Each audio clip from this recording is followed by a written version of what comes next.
We've all seen that retro-inspired tag on Steam a million times, but usually that just means pixel art and a synthwave soundtrack.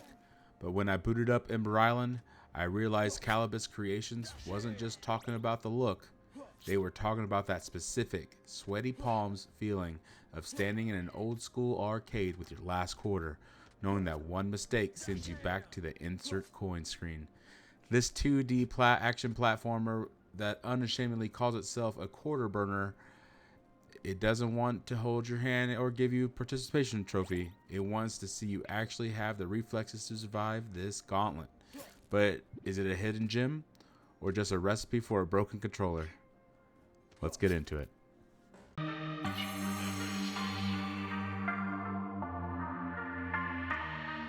Once I hit you with that bad space, you ain't coming back. No control, oh, don't let you give me space like that. Hit you with that bad space, you ain't coming back.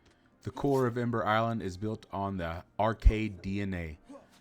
Most modern games let you meander and explore, but here, the clock is your biggest enemy. Every level has a strict 3-minute timer.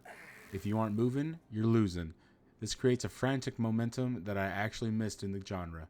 You aren't just fighting monsters, you're racing against the inevitable.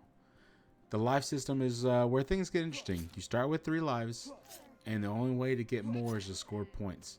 25k to be exact. This makes every gem and piece of loot you find feel vital. They aren't just a high score, they are literally your survival fund. Now, the game does offer unlimited continues, which sounds generous until you realize that using one wipes your score and kicks you back to the start of the level. If you're a perfectionist chasing that high score mastery, dying feels like a genuine gut punch. It's a persistent gauntlet that rewards skill and punishes just winging it. You got 3 classes to choose from, and they actually change the, let's say, flavor of the frustration you'll feel. First, there's the Knight. He's your safety net. He has 4 health points and a fireball for some decent range. But he's a bit slow. If you're prone to walking into spikes, like I sometimes was, as you can see probably in the gameplay behind you, here's your best bet for actually seeing the later zones. Then there's the Mage. It's the classic glass cannon. Probably one of my favorites, though. You got a massive mana pool and can clear the screen from a distance. But if an enemy even breathes on you, it's over. It's all about zoning and staying calm when the screen gets crowded. And then we have the Rogue. This is for speedrunners and let's call them masochists. She's the fastest with her whirlwind slash, can delete enemies in a heartbeat, but the character has 0 margin for error.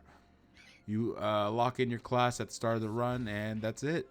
It really forces you to master one specific playstyle rather than being the jack of all trades.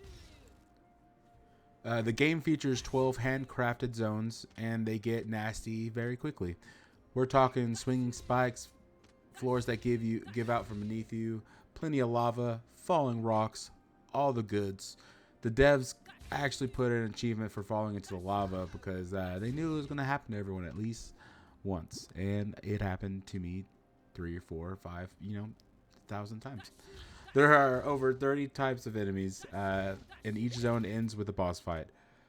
These are classic pattern recognition encounters. You'll die, you'll learn the tell, you'll die again because you jumped too early, and then eventually you get it.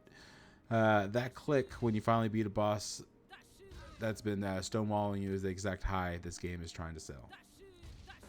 Now I have to be honest, because it's trying so hard to be an arcade game, it inherits those old school frustrations.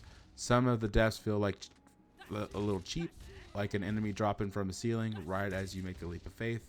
The platforming can also feel a bit floaty, which might throw you off a bit if used to ultra tight physics of something like Celeste or Super Meat Boy. It's also worth noting that this isn't an RPG. There's no deep story or massive skill tree. This is purely about the player skill.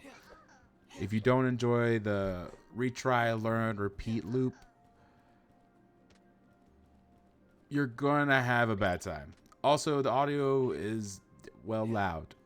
The mage in particular likes to shout every time they cast a spell. It definitely adds to the arcade chaos, but your ears might need to take a break after a long session. At the end of the day, Ember Island knows exactly what it wants to be. It's a snappy, challenging indie title that costs about as much as a sandwich and will probably last you a lot longer. Mostly because you'll be playing the levels until your hands cramp. It's not going to be for everyone. If you hate timers or lose your cool when you lose progress, stay far, far away. But if you miss the days when game over actually meant something, and you want to test your reflexes against some genuinely tough level design, this is a solid pick. It's a love letter to the era of the quarter burner, and for the most part, it sticks the landing. Thanks you guys for watching. My name's Jose here at Ether.